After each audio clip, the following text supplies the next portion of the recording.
ನಮಸ್ಕಾರ ವೀಕ್ಷಕರೇ, ನೀವು ನೋಡ್ತಾ ಇದ್ರ ರಾಜ್ ನ್ಯೂಸ್ ಅಂಡ್ ವ್ಯೂಸ್ ವಿಶೇಷ ಕಾರ್ಯಕ್ರಮಕ್ಕೆ ಸ್ವಾಗತ. ನಾನು ನವ್ಯ ಹಾಗೂ ನನ್ನ ಜೊತೆ ಚೀಫ್ ಎಡಿಟರ್ ಶ್ರೀನಿವಾಸ್ ಹಲ್ಕಟ್ಟಿ ಸರ್ ಇದ್ದಾರೆ. Good morning sir.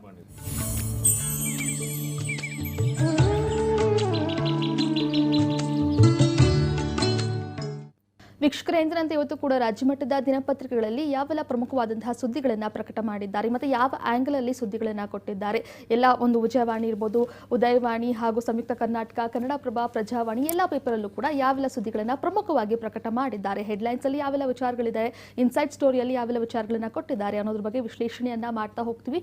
ಆದರೆ ಅದಕ್ಕೂ ಮುಂಚೆ ಈ ದಿನದ ಶುಭ ನುಡಿಯನ್ನು ನೋಡೋದಾದ್ರೆ ವಿಜಯವಾಣಿಯಲ್ಲಿ ದಿನದ ಕೊನೆಯಲ್ಲಿ ಇಂದು ನಮ್ಮ ಸಾಮರ್ಥ್ಯ ಸಾರ್ಥಕ ಕೆಲಸಗಳಿಗೆ ಬಳಕೆಯಾಯಿತು ಅಂತ ಅನ್ಸಿದ್ರೆ ಸಮಯದ ಸದ್ವಿನಿಯೋಗವಾದಂತೆಯೇ ಸರಿ ಅನ್ನುವಂಥ ಒಂದು ಹೆಡ್ಲೈನ್ ಅನ್ನು ಕೊಟ್ಟಿದ್ದಾರೆ.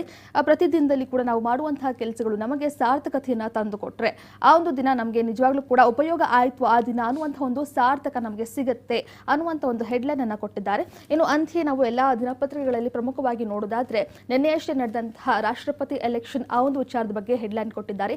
ಆ ನಂತರ ಜಿಎಸ್ಟಿಯನ್ನ ಏರಿಕೆ ಮಾಡಲಾಗಿತ್ತು, ಆದರೆ ಇದೀಗ ಸಾಕಷ್ಟು ಜನರು ಆಕ್ರೋಶವನ್ನು ಹೊರಹಾಕಿರೋದ್ರಿಂದ ಇದೀಗ ಎಲ್ಲೋ ಒಂದು ಕಡೆ ಸರ್ಕಾರ ಹಾಗೂ ಕೆಎಂಎಫ್ ಕೂಡ ಈ ಒಂದು ಮನವಿಗೆ ಮಣಿದಿದೆ. ಆ ಒಂದು ವಿಚಾರಗಳ ಬಗ್ಗೆ ಸುದ್ದಿ ಕೊಟ್ಟಿದ್ದಾರೆ. ಅದರ ಜೊತೆಗೆ ಮತ್ತೊಂದು ನಾವು ಪ್ರಮುಖವಾಗಿ ನೋಡೋದಾದ್ರೆ ಎಸಿಬಿ ಭ್ರಷ್ಟ ಆರೋಪಕ್ಕೆ ಸುಪ್ರೀಂ ಕೋರ್ಟ್ ತಡೆಯಾಜ್ಞೆಯನ್ನ ನೀಡಿದೆ. ಆ ಒಂದು ವಿಚಾರದ ಬಗ್ಗೆ ಈ ರೀತಿಯಾದಂತಹ ಪ್ರಮುಖವಾದಂತಹ ಸುದ್ದಿಗಳನ್ನ ಎಲ್ಲಾ ದಿನಪತ್ರಿಕೆಗಳಲ್ಲೂ ಕೊಟ್ಟಿದ್ದಾರೆ ಸರ್. ಖಂಡಿತವಾಗಿಯೂ ನವ್ಯ, ಅಂದರೆ ಪ್ರಮುಖವಾಗಿ ರಾಷ್ಟ್ರಪತಿ ಎಲೆಕ್ಷನ್, ರಾಷ್ಟ್ರದ ಪ್ರಥಮ ಪ್ರಜೆ ರಾಷ್ಟ್ರಪತಿ ಎಲೆಕ್ಷನ್ಗೆ ನಿನ್ನೆ ತಾನೇ ಒಂದು ಮತದಾನ ಆಯಿತು. ಎಲ್ಲ ಕರ್ನಾಟಕದ 224 ಜನ ಶಾಸಕರು ಕೂಡ ಮತದಾನವನ್ನು ಮಾಡಿದ್ದಾರೆ. ಅಂದರೆ ಮೇಲ್ನೋಟಕ್ಕೆ ಈಗ ಆಲ್ರೆಡಿ ದ್ರೌಪದಿ ಮುರ್ಮು ಅವರು ಭರ್ಜರಿಯಾಗಿ ಜಯಭೇರಿಯನ್ನು ಸಾಧಿಸ್ತಾರೆ, ಗೆಲ್ತಾರೆ ಅನ್ನೋದು ನಿನ್ನೆನೇ ಪ್ರೂವ್ ಆಗೋಗ್ಬಿಟ್ಟಿದೆ. ಯಾಕಂತಂದರೆ 90% ಮತದಾನ, 99% ಮತದಾನ ಆಗಿದೆ. ಅದರಲ್ಲೂ ಕೂಡ 40 ಜನ ಪ್ರತಿಪಕ್ಷಗಳ ಶಾಸಕರು ಕೂಡ ದ್ರೌಪದಿ ಮುರ್ಮು ಅವರಿಗೆ ಹಾಕಿದ್ದಾರೆ. ನೈತಿಕತೆಯ ದೃಷ್ಟಿಯಿಂದ ಅವರು ಇವ್ರಿಗೆ ಹಾಕಿರ್ತಕ್ಕಂಥದ್ದು. ಅಂದರೆ ಪ್ರಮುಖವಾಗಿ ರಾಷ್ಟ್ರಪತಿ ಎಲೆಕ್ಷನ್ ಕುತೂಹಲ ಏನು ಇರಲಿಲ್ಲ. ಯಾಕಂತಂದರೆ ಎನ್ ಡಿ ಎ ಅಭ್ಯರ್ಥಿನೇ ಗೆಲ್ತಾರೆ ಅನ್ನೋದು ಗೊತ್ತಿತ್ತು. ಹೀಗಾಗಿ ಪ್ರತಿಪಕ್ಷಗಳ ಒಂದು ಅಭ್ಯರ್ಥಿ ಆಗಿರತಕ್ಕಂಥ ಯಶವಂತ್ ಸಿನ್ಹಾ ಅವರು ಸುಮ್ಮನೆ ಒಂದು ಪ್ರತಿಪಕ್ಷಗಳು ಕೂಡ ಕಣಕ್ಕೆ ಇಳಿಸಬೇಕು ಅನ್ನೋ ಒಂದು ಕಾರಣಕ್ಕೆ, ಅಂದರೆ ಇತ್ತೀಚೆಗೆ ಬೆಲೆ ಏರಿಕೆ ಆಗ್ತಾ ಇದೆ, ಸಾಕಷ್ಟು ಕೇಂದ್ರದ ಒಂದು ಆಡಳಿತದ ಜನವಿರೋಧಿ ಧೋರಣೆ ಇದೆ. ಹೀಗಾಗಿ ಎಲ್ಲೋ ಒಂದು ಕಡೆ ಶಾಸಕರು ಪ್ರತಿಪಕ್ಷಗಳ ಒಂದು ಅಭ್ಯರ್ಥಿಗೆ ಮತ ಹಾಕಬಹುದು ಅನ್ನೋ ಒಂದು ಲೆಕ್ಕಾಚಾರ ಇತ್ತು. ಆ ಲೆಕ್ಕಾಚಾರ ನೆನೆನೆ ಬುಡಮೇಲಾಗಿದೆ. ಯಾಕಂತಂದರೆ ಸುಮಾರು ವಿಪಕ್ಷಗಳ 40 ಜನ ಶಾಸಕರು ಹಾಕಿದ್ದಾರೆ ಅಂತಂದರೆ ನಿಜಕ್ಕೂ ಕೂಡ ಇದು ಆಶ್ಚರ್ಯ ಪಡಬೇಕಾಗಿಲ್ಲ. ಯಾಕಂತಂದರೆ NDA ಮಿತ್ರ ಪಕ್ಷಗಳು, BJP ಮಿತ್ರ ಪಕ್ಷಗಳದೇ ಸಾಕಷ್ಟು ಶಾಸಕರು ಸಂಸದರು ಇರೋದರಿಂದ ದ್ರೌಪದಿ ಮುರ್ಮು ಅವರಿಗೆ ಮತವನ್ನು ಚಲಾಯಿಸಿದ್ದಾರೆ. ಅದರಲ್ಲೂ ಕೂಡ ದೇವೇಗೌಡರು ಗಾಲಿ ಕುರ್ಚಿಲಿ ಬಂದು ದೆಹಲಿಗೆ ಹೋಗಲಿಲ್ಲ. ಯಾಕಂದ್ರೆ ಸಂಸದರೆಲ್ಲ ದೆಹಲಿಯಲ್ಲೇ ಮತ ಚಲಾಯಿಸಬೇಕು. ಆದರೆ ದೇವೇಗೌಡರು ಮಾಜಿ ಪ್ರಧಾನಿಗಳು ವಿಶೇಷವಾಗಿರ್ತಕ್ಕಂಥ ಅನುಮತಿಯನ್ನು ತೆಗೆದುಕೊಂಡಿದ್ದರು. ಹೀಗಾಗಿ ಅವರು ಗಾಲಿ ಚೇರಲ್ಲಿ ಬಂದುಬಿಟ್ಟು, ವೀಲ್ ಚೇರಲ್ಲಿ ಬಂದುಬಿಟ್ಟು ತಮ್ಮ ಮತವನ್ನು ಚಲಾಯಿಸಿ ಹೋಗಿದ್ದಾರೆ. ಈ ಒಂದು ವಿಚಾರ ರಾಜ್ಯದ ಎಲ್ಲ ದಿನಪತ್ರಿಕೆಗಳಲ್ಲೂ ಕೂಡ ಪ್ರಮುಖ ಸುದ್ದಿಯಾಗಿರ್ತಕ್ಕಂಥದ್ದು. ಕನ್ನಡಪ್ರಭದಲ್ಲಿ ರಾಷ್ಟ್ರಪತಿ ಚುನಾವಣೆ ಭರ್ಜರಿ ಅಡ್ಡ ಮತ, 99% ಮತದಾನ ಅಂತನ್ನೋದು. ಎರಡನೇದು ಸಂಯುಕ್ತ ಕರ್ನಾಟಕದಲ್ಲಿ ಕೂಡ 99.18 ಮತದಾನ ಶೇಕಡ ಅನ್ನೋದು ಇದರಲ್ಲಿ. ಜೊತೆಗೆ ಪ್ರಜಾವಾಣಿಲಿ ಕೂಡ ಲಾಸ್ಟ್ ಪೇಜಲ್ಲಿ ತೆಗೆದುಕೊಂಡಿದ್ದಾರೆ. ಪ್ರಜಾವಾಣಿಲಿ ಕೂಡ ಲಾಸ್ಟ್ ಪೇಜಲ್ಲಿ ಆ ವಿಚಾರವನ್ನು ತೆಗೆದುಕೊಂಡಿರ್ತಕ್ಕಂಥದ್ದು. ಅಂದರೆ ರಾಷ್ಟ್ರಪತಿ ಚುನಾವಣೆ 99% ಮತದಾನ, ಕೆಲವರಿಂದ ಆತ್ಮಸಾಕ್ಷಿ ಮತ, ಅಡ್ಡ ಮತದಾನ ಆರೋಪ, ಗುರುವಾರ ಮತ ಎಣಿಕೆ ಫಲಿತಾಂಶ, ಯಾವುದು ಪ್ರಜಾವಾಣಿಲಿ ಬಂದಿರತಕ್ಕಂಥದ್ದು. ಅಂದರೆ ಪ್ರಮುಖವಾಗಿ ಈಗ 21ರಂದೇ ಮತ ಎಣಿಕೆ ಆಗುತ್ತೆ. ಅವತ್ತೇ ಕೂಡ ಒಂದು ಫಲಿತಾಂಶ ಕೂಡ ಅನೌನ್ಸ್ ಆಗುತ್ತೆ. ಜೊತೆಗೆ ಆಗಸ್ಟ್ 6ರಂದು ಉಪರಾಷ್ಟ್ರಪತಿ ಎಲೆಕ್ಷನ್ ಕೂಡ ನಡೆಯುತ್ತೆ. ನಿನ್ನೆ NDA ಮಿತ್ರ ಪಕ್ಷಗಳ ಒಂದು BJP ಮಿತ್ರ ಪಕ್ಷಗಳ ಒಂದು ಕ್ಯಾಂಡಿಡೇಟ್ ಆಗಿರ್ತಕ್ಕಂಥ ಧನ್ಕರ್ ಅವರು ನಾಮಪತ್ರವನ್ನು ಸಲ್ಲಿಸಿದ್ದಾರೆ. ಎಲ್ಲ ಹಿರಿಯ BJP ಮುಖಂಡರು ಕೂಡ ಆ ಒಂದು ಸಂದರ್ಭದಲ್ಲಿ ಪಾಲ್ಗೊಂಡಿದ್ದರು. ಜೊತೆಗೆ ಮಾರ್ಗರೇಟ್ ಆಳ್ವ ಅವರು ಪ್ರತಿಪಕ್ಷಗಳ ಕ್ಯಾಂಡಿಡೇಟ್ ಆಗಿದ್ದಾರೆ. ಇಬ್ಬರು ಕೂಡ ಒಂದು ರೀತಿ ಒಂದು ಅಲ್ಪಸಂಖ್ಯಾತ ಮಹಿಳೆಗೆ ಮಣೆ ಹಾಕಿರ್ತಕ್ಕಂಥದ್ದು. ಪ್ರತಿಪಕ್ಷಗಳು ಕಾಂಗ್ರೆಸ್ ಸೇರಿದಂತೆ ಎಲ್ಲರೂ ಕೂಡ ಆಯ್ಕೆ ಮಾಡಿ ಒಮ್ಮತದ ಅಭ್ಯರ್ಥಿಯಾಗಿ ಮಾರ್ಗರೇಟ್ ಆಳ್ವ ಅವರನ್ನು ಕಣಕ್ಕಿಳಿಸಿದ್ದಾರೆ. ಮಾರ್ಗರೇಟ್ ಆಳ್ವ ಅವರು ಸಂಸದರಾಗಿ, ರಾಜ್ಯಸಭಾ ಸದಸ್ಯರಾಗಿ ಮತ್ತು ಕೇಂದ್ರದ ಒಂದು ಸಚಿವೆಯಾಗಿ, ರಾಜ್ಯಪಾಲರಾಗಿದ್ದರು. ಹೀಗಾಗಿ ಅವ್ರಿಗೂ ಸಾಕಷ್ಟು ಅನುಭವ ಇದೆ. ಉಪರಾಷ್ಟ್ರಪತಿ ಎಲೆಕ್ಷನ್ ನಿಂತಿದ್ದಾರೆ. ಮತ್ತು ಧನ್ಕರ್ ಕೂಡ BJP ಅಭ್ಯರ್ಥಿ, NDA ಅಭ್ಯರ್ಥಿ ಏನಾಗಿದ್ದಾರೆ, ಅವರು ಕೂಡ ರಾಜಕೀಯವಾಗಿ ಸಾಕಷ್ಟು ಅನುಭವ ಇದ್ದಾರೆ. ಮತ್ತು BJP ಒಂದು ಪಕ್ಷ ಸಂಘಟನೆ ಸಾಕಷ್ಟು ಅವರು ಕೂಡ ಕೆಲಸಗಳನ್ನು ಮಾಡಿದ್ದಾರೆ. ವಿವಿಧ ಹುದ್ದೆಗಳನ್ನು ಕೂಡ ವಿವಿಧ ಹುದ್ದೆಗಳಲ್ಲಿ ಅವರು ಕೆಲಸ ಮಾಡಿರ್ತಕ್ಕಂಥ ಒಂದು ಅನುಭವ ಅವರಲ್ಲೂ ಇದೆ. ಹೀಗಾಗಿ ಅದು ಆಗಸ್ಟ್ 6ರಂದು ಎಲೆಕ್ಷನ್ ಆಗುತ್ತೆ. ಅದರಲ್ಲೂ ಕೂಡ ಆಲ್ಮೋಸ್ಟ್ BJP ಮಿತ್ರ ಪಕ್ಷದ ಅಭ್ಯರ್ಥಿನೇ ಧನ್ಕರ್ ಅವರೇ ಗೆಲ್ತಾರೆ ಅನ್ನೋ ಮಾತಿದೆ. ಆದರೂ ಕೂಡ ಪ್ರತಿಪಕ್ಷವಾಗಿ ಸುಮ್ಮನೆ ಇರಬಾರ್ದಲ್ವಾ? ಪ್ರತಿಪಕ್ಷವಾಗಿ ಸುಮ್ಮನೆ ಇದ್ದಾರಪ್ಪ ಅಂದರೆ ಅದಕ್ಕೆ ವ್ಯಾಲ್ಯೂ ಇರಲ್ಲ.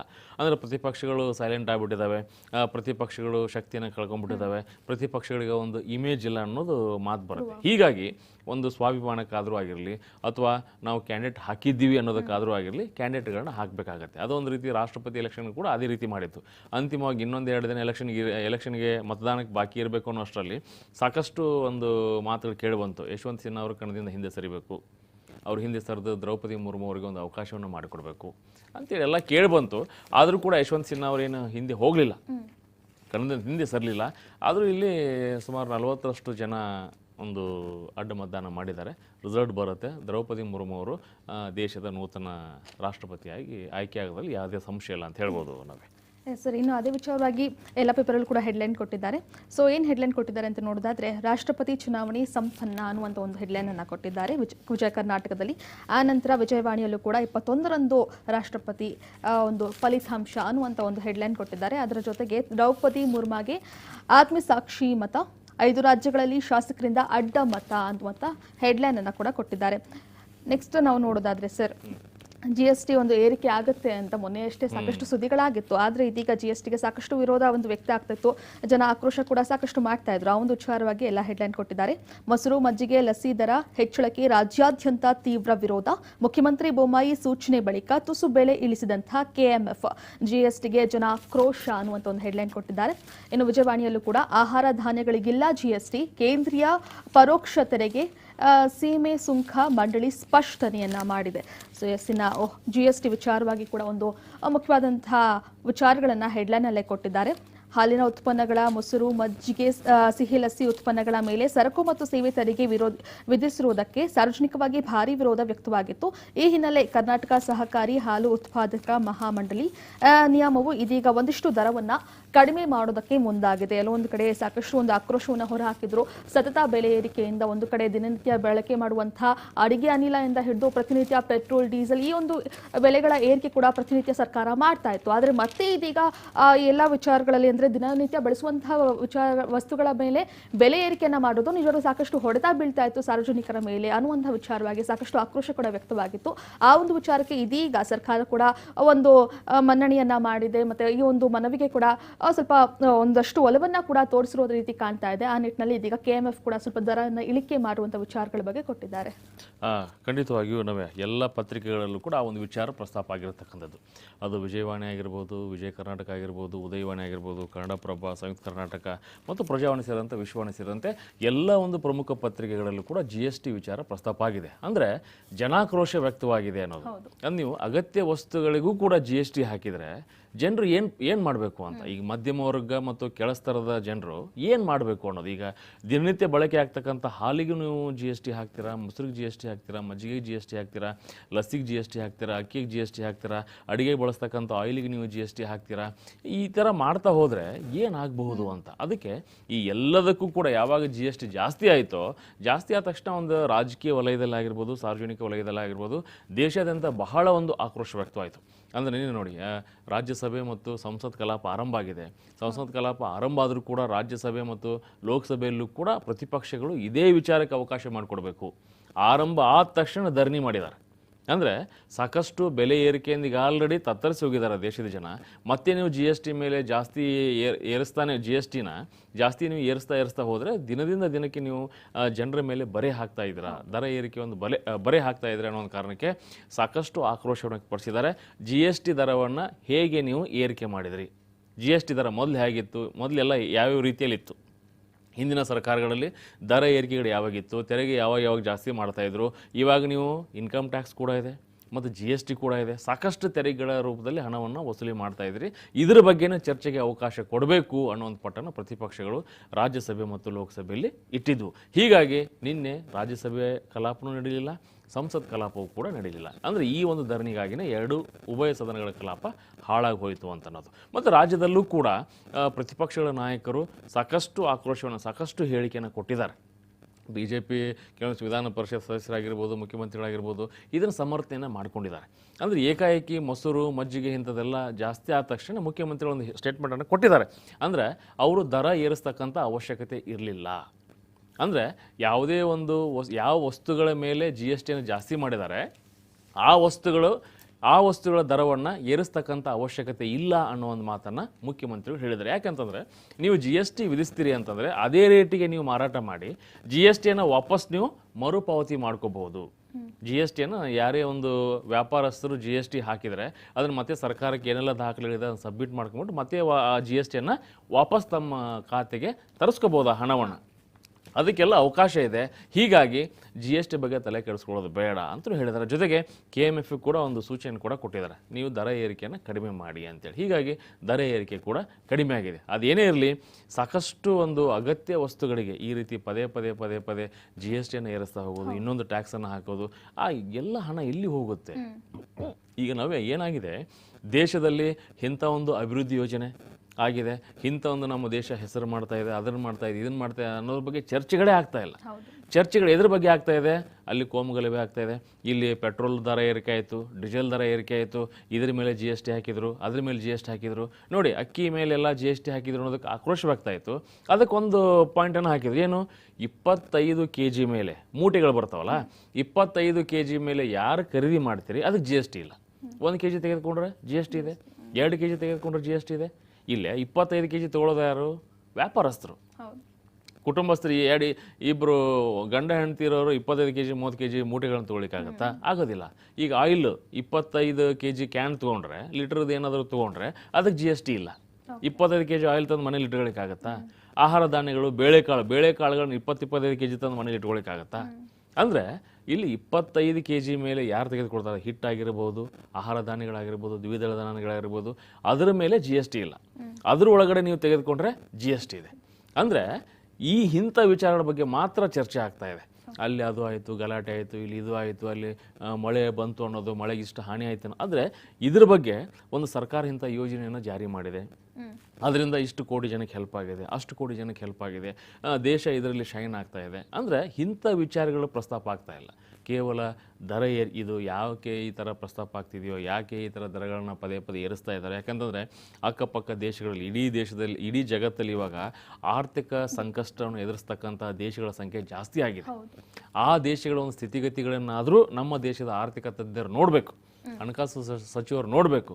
ಆರ್ಥಿಕ ತಜ್ಞರು ಕೂಡ ಸರ್ಕಾರಕ್ಕೆ ಸಮರ್ಥವಾಗಿರ್ತಕ್ಕಂಥ ಮತ್ತು ಸೂಕ್ತವಾಗಿರ್ತಕ್ಕಂತಹ ಕೆಲವೊಂದಿಷ್ಟು ಉಪಯುಕ್ತವಾಗಿರ್ತಕ್ಕಂಥ ಸಲಹೆಗಳನ್ನು ಕೊಡಬೇಕು. ಈಗ ನೋಡಿ, ರೂಪಾಯಿ ಮೌಲ್ಯ 80 ಇದಕ್ಕೆ ಇಳಿದಿದೆ, 80 ರೂಪಾಯಿಗೆ ಇಳಿದಿದೆ. ಅಂದರೆ ಡಾಲರ್ಗೆ ನಮ್ಮ ಹೋಲಿಕೆಯನ್ನು ಮಾಡಿದಾಗ ರೂಪಾಯಿ ಮೌಲ್ಯ ಸಾಕಷ್ಟು ಕುಸಿದು ಹೋಗ್ಬಿಟ್ಟಿದೆ.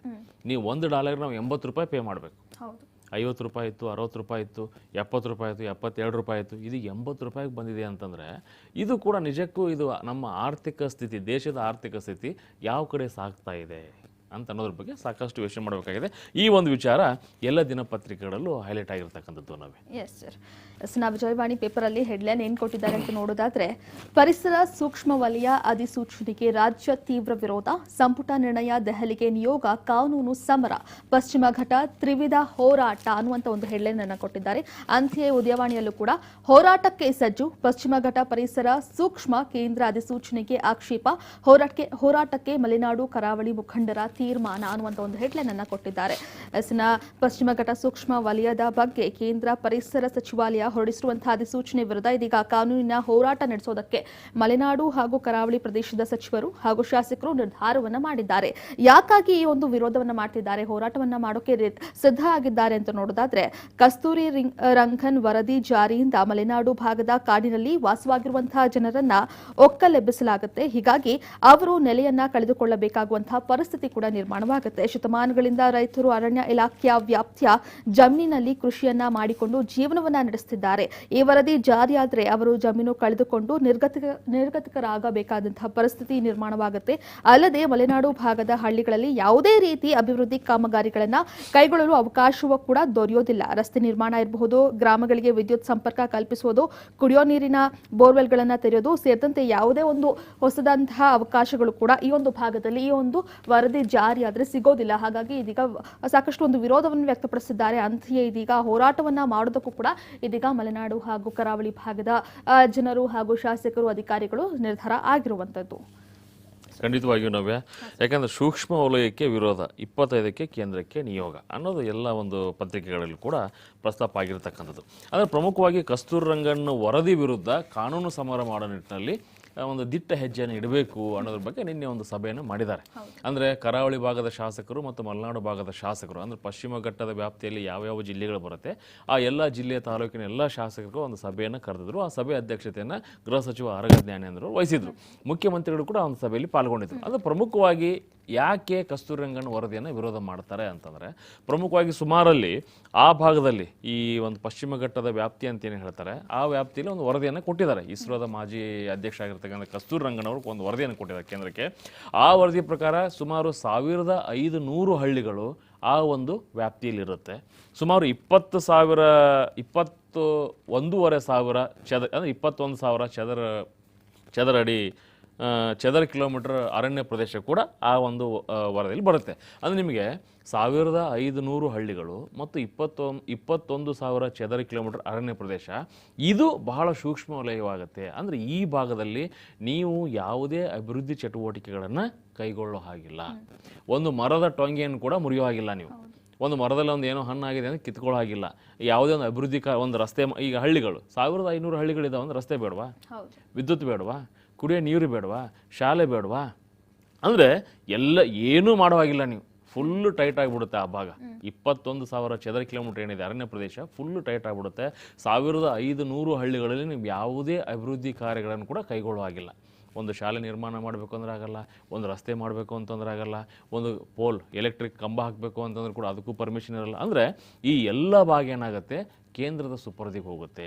ಕೇಂದ್ರದ ಸುಪರ್ದಿಗೆ ಹೋದರೆ ಪ್ರತಿಯೊಂದಕ್ಕೂ ನೀವು ಕೇಂದ್ರದ ಮೊರೆ ಹೋಗಬೇಕು. ನಾವೊಂದು ರಸ್ತೆ ಮಾಡಬೇಕು, ಒಂದು ಅವಕಾಶ ಕೊಡಿ, ನಾವೊಂದು ಲೈಟ್ ಕಂಬ ಹಾಕಬೇಕು, ಒಂದು ಅವಕಾಶವನ್ನು ಕೊಡಿ. ಅಂದರೆ ಎಲ್ಲದಕ್ಕೂ ನೀವು ಅವ್ರನ್ನ ಕೇಳಬೇಕು. ಸೂಕ್ಷ್ಮ ವಲಯ ಅಂತಂದರೆ ನೀವು ಏನೂ ಮಾಡುವಾಗಿಲ್ಲ. ಅಲ್ಲಿ ಒಂದು ಪ್ರಾಣಿಗಳನ್ನ ಬೇಟೆ ಆಡಲೇಬಾರ್ದು. ಬೇಟೆ ಆಡ್ತಕ್ಕಂಥ ವಿಚಾರ ಆಗಿರ್ಬೋದು, ಒಂದು ಮರಗಳನ್ನ ಮುಡ್ತಕ್ಕಂಥ ವಿಚಾರ ಆಗಿರ್ಬೋದು, ಯಾವುದೇ ಒಂದು ಅಭಿವೃದ್ಧಿ ಕಾರ್ಯಗಳಿಗೆ ಕೈ ಹಾಕ್ಲಿಕ್ಕೆ ಬರೋದಿಲ್ಲ. ಅದಕ್ಕಾಗಿಯೇ ಕೂಡ 1500 ಹಳ್ಳಿ ಜನ ಏನು ಮಾಡಬೇಕು? ಮತ್ತೆ ನಿಜಕ್ಕೂ ಕೂಡ ಬುಡಕಟ್ಟು ಜನಾಂಗದವರಿಗೆ ಮತ್ತು ಅರಣ್ಯವಾಸಿಗಳಿಗೆ ಈ ಒಂದು ವರದಿ ಏನಿದೆ ಸಾಕಷ್ಟು ಹಾನಿಯನ್ನುಂಟು ಮಾಡುತ್ತೆ, ಅಭಿವೃದ್ಧಿಗೆ ಸಾಕಷ್ಟು ಹಿನ್ನಡೆ ಆಗುತ್ತೆ. ಆ ಒಂದು ಕಾರಣಕ್ಕೆ ಎಲ್ಲ ಜನರು ಆ ಭಾಗದ ಒಂದು ಶಾಸಕರು ಆಕ್ರೋಶ ವ್ಯಕ್ತಪಡಿತರಾಗಿ ಸರ್ಕಾರದ ಮೇಲೆ ಒತ್ತಡವನ್ನು ತಂದಿದ್ದಾರೆ. ಪಕ್ಷಾತೀತವಾಗಿ, ಇದರಲ್ಲಿ ಕಾಂಗ್ರೆಸ್ಸು, JDS, BJP ಅಂತಿಲ್ಲ, ಎಲ್ಲ ಪಕ್ಷದ ಆ ಭಾಗದ ಶಾಸಕರು ಕೂಡ ನಮಗೆ ಈ ವರದಿ ಬೇಡ, ಈ ವರದಿ ರದ್ದಾಗಬೇಕು, ನೀವು ಕಾನೂನು ಹೋರಾಟ ಮಾಡ್ತೀರಾ ಹೋರಾಟ ಮಾಡಿ, ಈ ವರದಿಯನ್ನು ಕ್ಯಾನ್ಸಲ್ ಮಾಡಿ, ಆದಷ್ಟು ಕೆಲವೊಂದಿಷ್ಟು ಸಡಲಿಕೆಯನ್ನು ಮಾಡಿಸಿ, ಕೆಲವೊಂದಿಷ್ಟು ಏನು ಕಠಿಣ ಕ್ರಮಗಳೇನಿದೆ ಅದನ್ನು ಸ್ವಲ್ಪ ಸಡಿಲಿಕೆ ಮಾಡಿದರೆ, ಅಥವಾ ಈ ಹಳ್ಳಿಗಳನ್ನು ಹೊರಗಡೆ ಇಡಿ, ಇಷ್ಟು ಪ್ರದೇಶವನ್ನು ಮಾತ್ರ ಸೂಕ್ಷ್ಮದಿಂದ ಗುರುತಿಸಿ, ಇಷ್ಟು ಪ್ರದೇಶದಿಂದ ಸೂಕ್ಷ್ಮದಿಂದ ಹೊರಗಡೆ ತೊಗೊಂಬನ್ನಿ ಅನ್ನೋದು. ಅಂದರೆ ಈ ವಿಚಾರದ ಬಗ್ಗೆನೇ 25ಕ್ಕೆ ಮುಖ್ಯಮಂತ್ರಿಗಳ ನೇತೃತ್ವದಲ್ಲಿ ಸರ್ವ ಪಕ್ಷಗಳ ಎಲ್ಲರೂ ಮುಖಂಡರು ದೆಹಲಿಗೆ ಹೋಗಿ ಅರಣ್ಯ ಸಚಿವರನ್ನು ಭೇಟಿಯಾಗಿ ಆದಷ್ಟು ಈ ವರದಿಯನ್ನು ಒಪ್ಪೋದು ಬೇಡ. ಒಂದು ವೇಳೆ ಕೇಂದ್ರ ಸರ್ಕಾರ ಒಪ್ಪದೇ ಹೋದರೆ ನಾವು ಕಾನೂನು ಹೋರಾಟ ಮಾಡಲಿಕ್ಕಾದರೂ ಸಿದ್ಧ ಅಂತ ಹೇಳಲಿಕ್ಕೆ ಇಡೀ ಸರ್ಕಾರ, ಇಡೀ ಆ ಭಾಗದ ಒಂದು ಜನಪ್ರತಿನಿಧಿಗಳು ರೆಡಿಯಾಗಿದ್ದಾರೆ. ಮತ್ತು ಆ ಭಾಗದ ಒಂದು ಜನಪ್ರತಿನಿಧಿಗಳ ಒಂದು ಬೆನ್ನಿಗೆ ಸರ್ಕಾರ ನಿಂತಿದೆ. 25ಕ್ಕೆ ದೆಹಲಿಗೆ ಹೋಗಲಿಕ್ಕೆ ರೆಡಿಯಾಗಿದ್ದಾರೆ ಅನ್ನೋದು ಎಸ್ಸಿನ ಪ್ರಮುಖವಾದಂತಹ ಸುದ್ದಿ. ಮತ್ತೊಂದು ನೋಡೋದಾದ್ರೆ ಎಸಿಬಿ ADGPಗೆ ಸುಪ್ರೀಂ ಕೋರ್ಟ್ ರಿಲೀಫ್ ಅನ್ನುವಂತಹ ಹೆಡ್ಲೈನ್ ಅನ್ನ ಎಲ್ಲ ಪೇಪರಲ್ಲೂ ಕೂಡ ಕೊಟ್ಟಿದ್ದಾರೆ. ಆ ಒಂದು ವಿಚಾರದ ಬಗ್ಗೆ ನೋಡೋದಾದ್ರೆ ನ್ಯಾಯಮೂರ್ತಿ ಸಂದೇಶ್ ಅಭಿಪ್ರಾಯಕ್ಕೆ ಸುಪ್ರೀಂ ಕೋರ್ಟ್ ತಡೆ ಅನ್ನುವಂಥ ಒಂದು ಹೆಡ್ಲೈನ್ ಕೊಟ್ಟಿದ್ದಾರೆ. ಅದರ ಜೊತೆಗೆ ACB ಭ್ರಷ್ಟ ಆರೋಪಕ್ಕೆ ಸುಪ್ರೀಂ ಕೋರ್ಟ್ ತಡೆ ಅನ್ನುವಂಥ ಹೆಡ್ಲೈನ್ ಅನ್ನು ಕೂಡ ವಿಜಯ ಕರ್ನಾಟಕ ಪೇಪರಲ್ಲಿ ಕೊಟ್ಟಿದ್ದಾರೆ. ಈ ಒಂದು ವಿಚಾರದ ಬಗ್ಗೆ ಎಲ್ಲ ಪೇಪರ್ಲ್ಲೂ ಕೂಡ ಪ್ರಕಟ ಮಾಡಿರುವಂಥದ್ದು.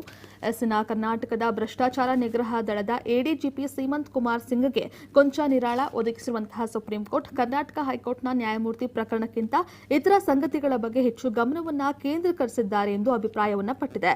ನ್ಯಾಯಮೂರ್ತಿ HP ಸಂದೇಶ್ ACB ಹಾಗೂ ADGP ಕುರಿತು ಮಾಡಿದಂತಹ ಉಲ್ಲೇಖ ಹಾಗೂ ಆದೇಶಗಳಿಗೆ ಸುಪ್ರೀಂ ಕೋರ್ಟ್ ಸೋಮವಾರ ಇದೀಗ ತಡೆಯಾಜ್ಞೆಯನ್ನ ನೀಡಿರುವಂತಹ ವಿಚಾರಕ್ಕೆ ಸಂಬಂಧಪಟ್ಟಂತೆ ಎಲ್ಲ ಪ್ರಮುಖ ಸುದ್ದಿ ಪತ್ರಿಕೆಗಳಲ್ಲೂ ಕೂಡ ಈ ಒಂದು ಮಹತ್ವದಂತಹ ಸುದ್ದಿಯನ್ನ ಪ್ರಕಟ ಮಾಡಿದ್ದಾರೆ.